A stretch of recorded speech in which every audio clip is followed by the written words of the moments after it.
Hi everyone, welcome back to Sports Kabri with me, Aradi and Rishi. Guys, it's test season, test cricket season. There's a lot of test cricket going on. South Africa playing Zimbabwe, India playing England, Australia playing um, Australia playing the West Indies, and you've got Bangladesh who just finished a test series against Sri Lanka. That was pretty interesting as well. It's a lot of interesting test cricket going on, and most recently, of course, India beat England, but we also on the same day had Australia beating West Indies to go 2-0 up in this series in the West Indies. It's if you haven't watched it, I think it's one of those test series that has been very watchable. It has been exciting. There's been stuff that happens. The wickets have been brilliant. Good enough for the bowlers, good enough for the batters. There's always something there for the bowlers, and you feel like anything could happen at any point, but also almost has a good balance in terms of even the batters can score runs. And that's what we've seen in both matches so far, in Grenada and Barbados. So that's just the story so far. The first test, I think the West Indies, uh, it was Australia who won both tosses and they batted both. They batted first on both occasions. I think if the interesting thing is, I think West Indies did win one of those tosses, and if they batted first, maybe things would have turned out slightly different. But anyways, they gave it a good go in both games. First game, Australia scoring 180 in the first innings. It was actually the West Indies who took a lead in the first innings, a 10-run lead. That's massive for them. And but again, it's just the fact that Australia came storming back in that second innings to score 310 and put the game out of the West Indies reach. But similar story, I think, in the second innings as well. They fought hard in the first innings, the West Indies, but again in the second innings almost sort of fell away because on that day 4 wicket they just couldn't cope.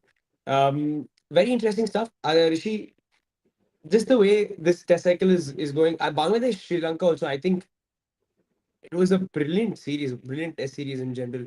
Mm. That first test where Sri Lanka batted out for a draw and ended up winning the second one. So yeah, I think very interesting stuff that's happening already in the cycle. India and England already tied at 1 also.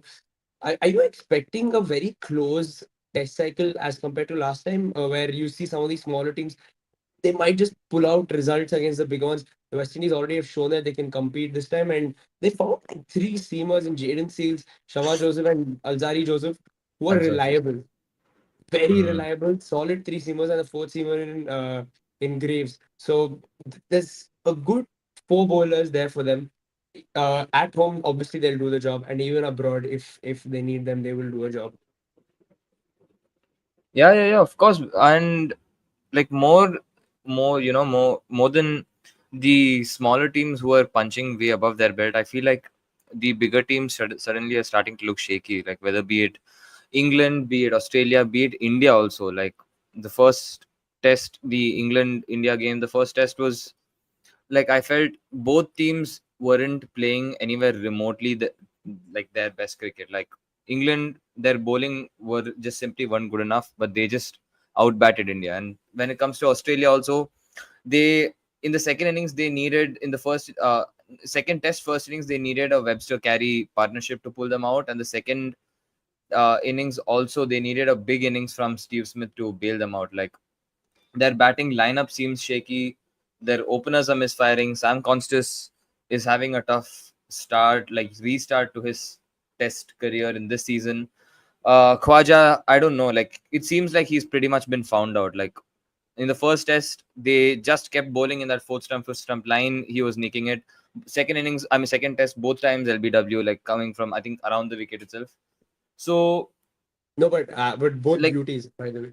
yeah, agreed. But if you have a glaring, again, we've had this conversation before with multiple batsmen. If you have a glaring weakness and you are aging, if you don't address it, it's gonna come and bite you multiple times. And Khwaja, I don't think there is gonna be a turnaround for him. I think this is it. Like sooner, I think it won't be that long before he calls curtains in his like in his for his test career. And where do they go from there? Because you have Cameron Green at 3, who clearly isn't working. Like, okay, he scored a 26 against West Indies, but let's be real, it's not good enough. Even in the first test, he was struggling. Smith had a brilliant innings. Head has been out of favor for a while. Bo Webster is their savior at this point. Bo Webster and Alex Carey. So it's not looking great for them. And but when it comes to their bowling, we've never had a doubt for a while. Like they have probably the best frontline pace attack, and their backline, I mean their backup pace attack, like of Scott Boland is probably, he probably gets into every test team in the world. So their pace, I mean, and their spin, to be fair, their bowling attack, their bowling unit was never in doubt. It's all about their batting, and that batting is not looking convincing at all. So that Mm. puts up a lot of questions. Like I think this is the time, like even South Africa, they pushed Australia to a limit and they actually broke Australia.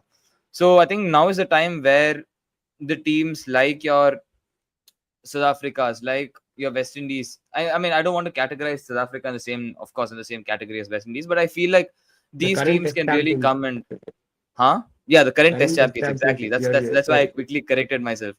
Yeah, I feel like these teams can not just nick a result here and there, but can actually, like, have statement victories against these teams. Now, if these guys, if these big teams don't, like, address their issues soon enough. I look at this test cycle and I'm seeing Sri Lanka. Obviously, I think, yeah, maybe between Sri Lanka, Bangladesh, and the West Indies, and like, okay, even if you want to put Pakistan into that category, Pakistan as well, although we haven't yet seen what Pakistan are going to be capable of in this cycle, I'd say, bro, like somewhere I place West Indies as at almost the top there. I know the batting has always been under question, and even now it is a batting that is clearly a problem with them. But that bowling is looking as solid as it can get for them. I don't see them falling off. Very consistent Jaden Seals, very consistent Shama Joseph, and very young. Like again, we forget the fact that these guys are super young. I think Jaden Seals is 23 or something like that, 23 or 24, and Shama Joseph is also quite not too old, and he think he's quite young as well. So given all of that, they just seem like, yeah, Shama Joseph is 25, so they've got like a very young Seals is attack. 23. Shama Joseph has just turned 20. I mean, he's 25, turns 26 Yeah, in so yeah, they've August. got Yeah. some exciting and like powerful uh, bowling for a few years now, and I think they can really build on, especially under Austin Chase. I think he gives them a lot more calm and he gives them a lot more clarity. He just seems like a thinking captain. He's one of those thinking bowlers as well. He's very canny with his off spin as well. So it's going to be an interesting cycle, and I feel like if any upsets are going to come, it's going to come from the West Indies. They come to India actually next for I think for 2 tests, and then they go to New Zealand for 3 tests. Again, New Zealand in those conditions they'll be fine with this bowling Mm. attack. Again in India, bro, I just feel like they'll be fine. Like they won't. Roston Chase is going to be that lead spinner, and they had Jamel Warkin on the side who didn't actually bowl. They didn't need him against Australia. So if he can bowl well, I think they're looking a very complete bowling unit, but obviously the batting needs to deliver. And when they come to India, I think yeah, it might just become very interesting if these if I genuinely expect the bowling to do well. I just think if it comes down to when it comes down to the batting, somebody's got to step up. Sheho back in the side. Um, there's a lot of expectations there as well, and I think they're looking for somebody to deliver. But Adi, are you seeing any upsets? Let's say from Pakistan, Sri Lanka, Bangladesh, West Indies, amongst these guys in this WTC cycle? I mean, when it comes to West Indies, Sri Lanka, I just don't see where it can come from. I think even recently when Sri Lanka played at home to Australia, Australia played a very weak side in terms of their bowlers. They didn't take Hazelwood, they didn't take, I think, Stark, who didn't play, or Cummins, one of them didn't play. And even, in terms of Bangladesh, I don't think they've really had test victories in terms of series for a long time. I don't remember the last time they really won a test series against any of the top teams. Pakistan I don't last think year. they've done it. Huh? Pakistan last year. Yeah, but we're not including Pakistan with the so-called big teams, right? So I think again, you look at Pakistan; they're having their own struggles. I think they beat England last year, but apart from that, they've lost. I don't know how many Test series. Like, I think what, like 4, 5 continuous. Like, I don't think they won a Test series until they played England, and somehow they beat them. But yeah, I think overall, it's at the end of the day, quality matters. Here we're sitting and talking about how West Indies had a close-ish game against Australia maybe because of the first 2 days. But you look at the reality, it was still an easy win. Like they finished the test match on day 4, and it was not like they really troubled. Like 25 odd runs came from guys like Shama Joseph in the end, where like that Australia's already won the game. You have a top 6, top 7 gone, and a bit of the chunk of runs comes from your bottom 4 5. And overall, I think that's the story of Test cricket mostly, and I think that's how it's been forever. I think that's how it will be. Just the better quality teams will still end up winning, because I think you can have upsets in a small compact game like a T20 game. You can have more upsets because it's so quick paced. Sometimes you just do lose. Like the big teams like always have a chance to lose. Like look at IPL. Why is it so tight? Because even the smaller teams have a good chance to beat a big team when it comes to one-off game in an IPL game. But in Test, it's 5 days of consistency, and I think that's the difference. Like when you are having 5 days of a Test match, your quality needs to be at a high level all these 5 days. And 95% of the times, I feel like they're the bigger teams because they have the better quality players, and they're always going to rise on top. I think that's always been the story, and I think that's how it will be for the upcoming World Test Championship cycle, whatever you want to say. Because even with Australia having such an unsettled batting order, they've lost Labuschagne, they've lost David Warner from a couple of years. They've still not been able to replace him. They have a Kavaja who's not really playing well for whatever reason. Like it's not just one take out that one tour in Sri Lanka. He has been struggling a bit more than he used to in the previous years. And look at the batting lineup. Apart from C. Smith, you don't really have stability there, and they were still able to win with just a couple of players. Like 2, 3 batsmen just showed up for them, and that was enough. Because their bowling lineup is still incredible. They still have Nathan Lyon. I think he said he's going to play this entire World Test Championship cycle. And that's the same thing for every team. Like even with England, even with India, like if they have 5 days, you just need one day for them to come back. And I think that's the story for every top team, and I think that's going to be the same story. Like there's a huge quality gap compared to the, let's say, the big four, big five, in terms of India, Australia, New Zealand, England, and South Africa, compared to the other three, four test playing nations. Because again, you look at Sri Lanka, you look at Bangladesh, you look at Pakistan. I don't think they're at that level at the West Indies. They don't play at that level for 5 days continuously. And they've struggled against all the big teams. Like even last year when we were talking about how West Indies and Sri Lanka toured England, and they had a bit of couple of promising players. They can win it. Let's see if they can put that pressure on England. England dominated them. Like it was a matter of when they wanted to finish each test match, not a matter of if they can. And yeah, bro, I Mm. think that's how it's gonna be. Like I don't see I any promising players overall as a team to come and say, okay, we can compete against you guys. Especially when West Indies are mm, going away, they're not playing at home. And they always tend to struggle at home anyways. And away it's a different thing. I think they do struggle away anyway. So like where is the win gonna come? I don't see like anything in terms mm. of, let's I, say, I test series win, like a shocker test series win. I just don't see it. I just think with the West Indies at least, this cycle is just going to be tough in general because the teams are playing. But otherwise, you look at that batting. It's actually got some quality. Like I just feel like whenever I watch the West Indies, I watch them again play this entire Test series.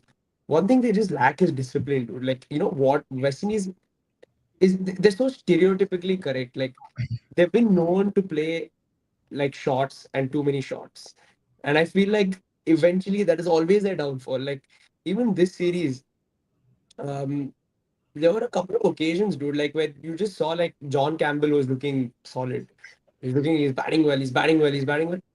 Just plays like rash shots and then gets out. And I think one thing they lack is just the discipline.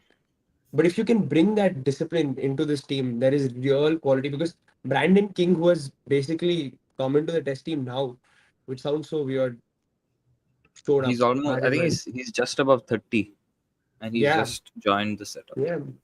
And you got Sheo back in the team, and with Sheo batting at number 6, I think that gives him enough time.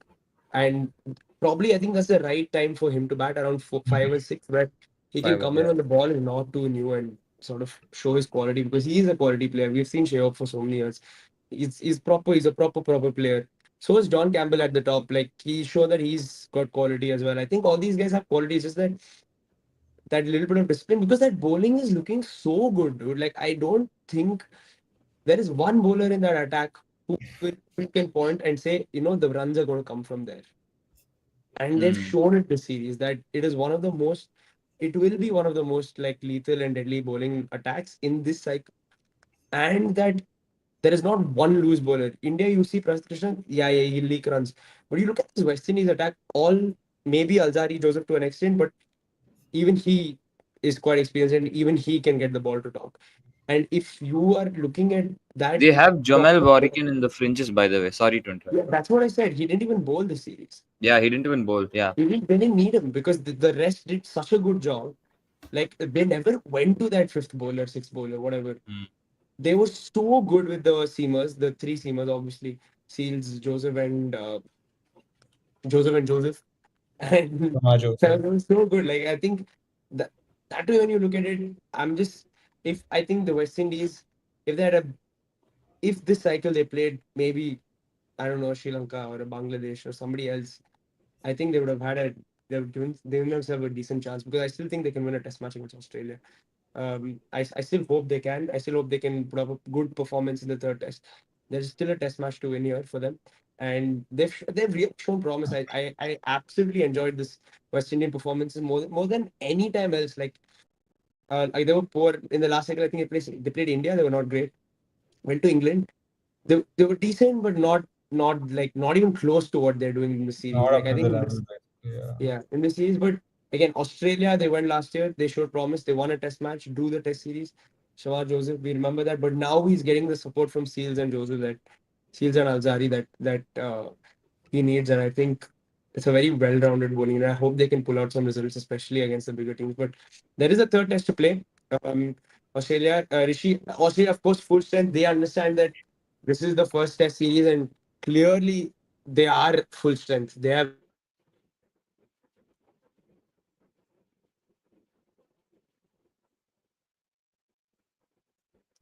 Yeah, I think we've lost Adi and Rahul momentarily. I think we were talking about Australia being full strength, and I do agree that they are looking to be full strength. Yes, Adi, we have you back.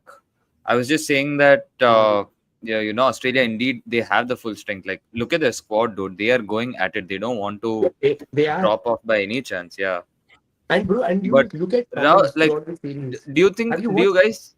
Yeah, Do you guys see a way back for Labuschagne, or is this it? Pretty much. it looks like they moved on from him. But sorry, just before we get to action, I just wanted to quickly point out that even when you watch Cummins throughout the series, it clearly there is a lot of effort going into this. It's not one of those series where they're just going and turning up and it's Dude, did you happening see for that you. catch? Like, that Yeah, was yeah, bro, one they are heck having of to a catch. work hard. Australia are having to Yeah. work really hard for their runs, for their wickets, and I think it is a testament to where the West Indies are at this point. I think it's very good for Test Mm. cricket that they're able to compete. And yeah, on Labuschagne, I think, yeah, bro, I think that's that for him. It looks like that's that for him. And I know Cameron Green hasn't uh, given us the performances that he should have. Talbot, I don't know. Labuschagne is I don't know. 31. He's the same age as Brandon King, who just moved into the West Indian setup. Of course, two very different teams, two entirely different landscapes, but Yeah, nobody is taking that number 3 spot for Australia. Like, if Marnus Labuschagne is to come back and score maybe 150, that place is not 150, like a single 50. I think he gets the place back right now, because I don't think they're gonna move away from Constis for a while. Maybe they're gonna look at somebody like Nathan McSweeney once Khwaja leaves, and nobody else is taking that number 3 spot. Like, it's not even remotely close. Who else do you think even comes other bro. than I don't Labuschagne, know if not what you him? guys think, but whatever I've seen of Bow Webster so far, I have been impressed. Like, I tried to give. Rahul, again, Yeah, Bow Webster and Cameron Green cut from the same cloth. Very good when they're coming lower down the order, but they're not technically I equipped enough actually to play don't number think 3, so. bro. I actually You think don't he's think Cameron technically good Green. enough to play number three?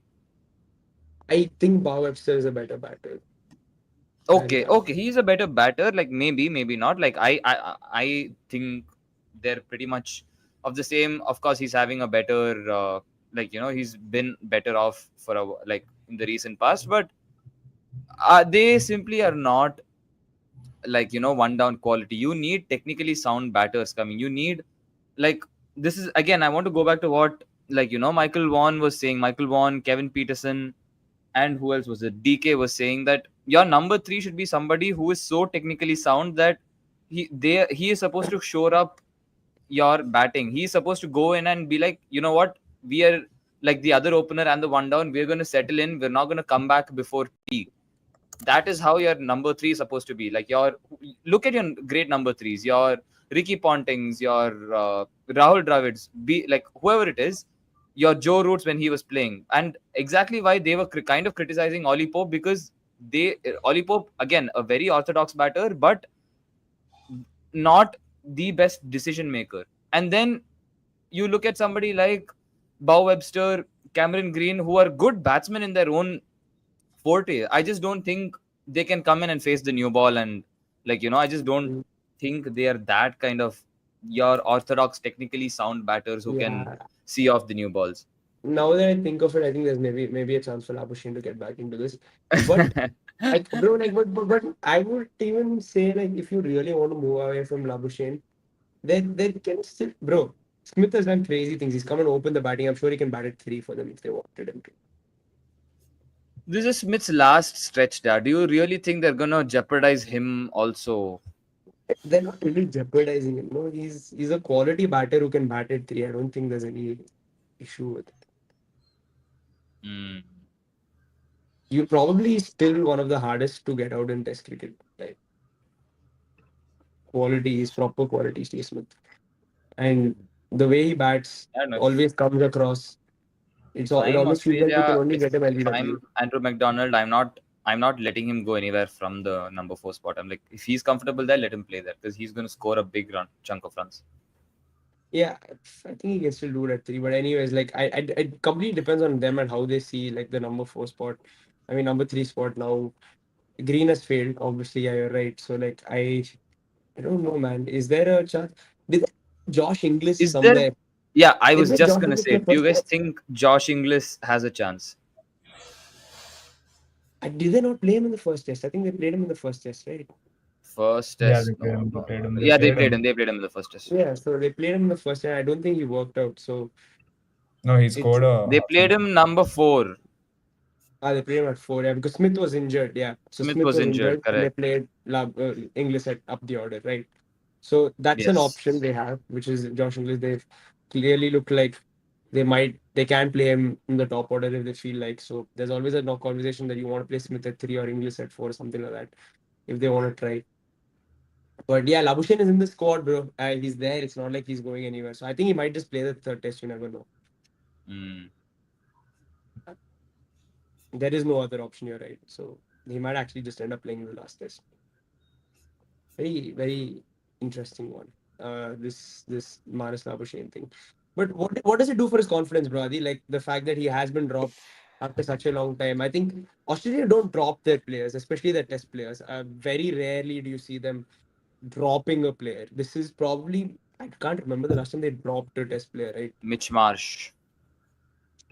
But was he ever a sure shot March. like Labuschagne? I don't think so. He was, yeah, he was pretty there in and Not like about Labuschagne, like not last like a year. mainstay like Labuschagne was. I think Marsh was always in and out, and finally out. Yeah, you can probably say Marsh was like the most expendable player there. Like if they had to ever take somebody out and fit somebody in, I think Marsh would be their go-to player. But even then, he Exactly. got a consistent run of games. Like after, especially after that series in England, like the Ashes in England, I think he got to play for a while, and then finally he got dropped after a long, stretched out drama. Only then did he finally get dropped, which I felt he should have been dropped much sooner. But yeah, I think he was the last person. Again, before that, I can't think of the last person who got dropped as such. They Yeah, what usually did they pick do? their 11 and they just stick by them. What does it do for Labuschagn's confidence? Oh, Mm, it's a matter of coming back, bro. Like, so many of the big players have been dropped. Rohit Sharma has been dropped for so long for India. You have had guys like your big top players getting dropped and coming back. So I think it's this matter of getting your whatever. Like, that Australia don't have a national number three, anyways. I think it, like, I don't want to use the word, but like, it's not. It was never smart to drop Labuschagne and play Cameron Green at number three. After you saw how he played that World Test Championship final, there was no real need for Cameron Green to be in that position. And I actually agree. Right now, I think it's a matter of you either choose Bo Webster or you choose Cameron Green. I don't think you can play both of them in the same test team because you're going to lose a balance of your batting lineup in the deeper end. And also, you already have a deep batting lineup. After your top four, you have Carey, you have Head, you have Bo Webster now. So I think it's a matter of having someone in the top order who can sustain, play long innings, stretch it out. And at the moment, the other three who are playing right now hasn't been playing well. Like, even for the fact Costas has not been at the mark. Like, he only had like one good innings against India, and since then he's not really been able to show his real skills in Test match, at least for now.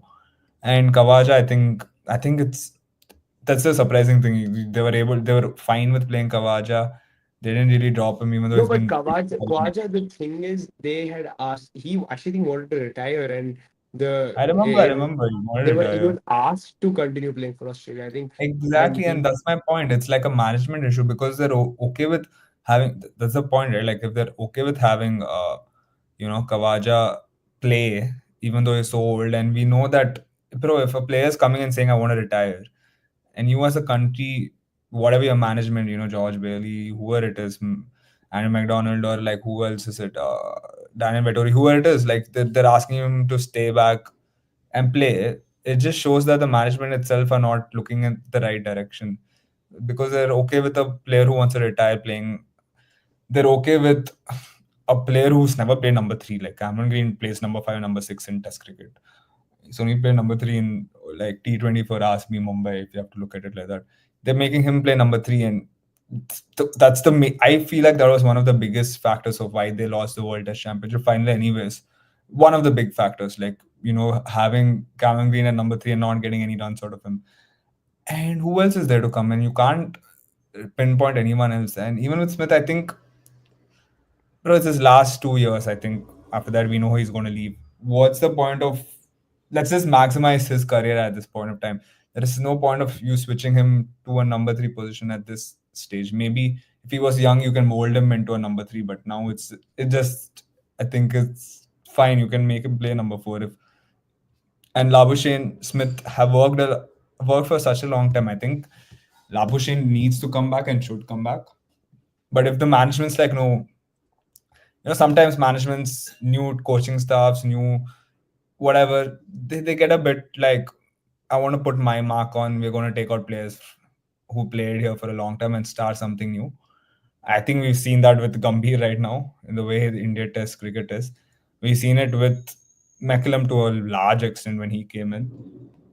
And I think we're seeing that with your George Baileys, etc. with Australia. Like, I think they're taking bold decisions which is not needed. I see Labuschagne has had a lot of pressure, like in terms of even the media has been on him, ex cricketers have been on him, but all these guys are telling Labuschagne is the issue. But if you go ask them this straightforward question, what's the solution to it? Nobody has the answer. Like, I don't think anyone in world cricket right now can give you a set answer to what is a proper solution for the number three spot. With India, when Virat Kohli retired, we knew we had a solution. When Rohit Sharma retired, we know we have a solution. With Ashwin retiring, we know there is someone who's going to come in with Washington Sundar or Kuldeep Yadav. There are set players who will come in and replace them. But with also you ask anybody right now, one is going to say Cameron Green. Now we're talking about Smith. Tomorrow we're going to talk about how Travis Head can play. We can talk about how English should try and play number three. It doesn't make sense. Like, why are you trying to fix something that's not really broken, bro? Like, I think they just need to bring it back. But I seriously don't know, like, what direction they're going to go in. And yeah, I think only time will tell. I think that's one thing. Yep, yep, fair enough. I think it's a very interesting state at the moment. We discussed Australia, West Indies, obviously talking about whether West Indies can really pull out uh, an upset here, because that would be wonderful. What a story it would be for West Indies and world cricket itself. They Yeah, the third test starts on the 13th of July. We've got some time because so they played two tests in a row now, and things are slightly getting interesting even with Australia, because they're looking for a lot of answers, and it's going to be interesting to see if we can find any of those in this third test. But yes, that's it for today, guys. Thanks so much for watching. Please like and share the video, subscribe to Sports Khabri, and we'll see you soon. Bye bye. Good night.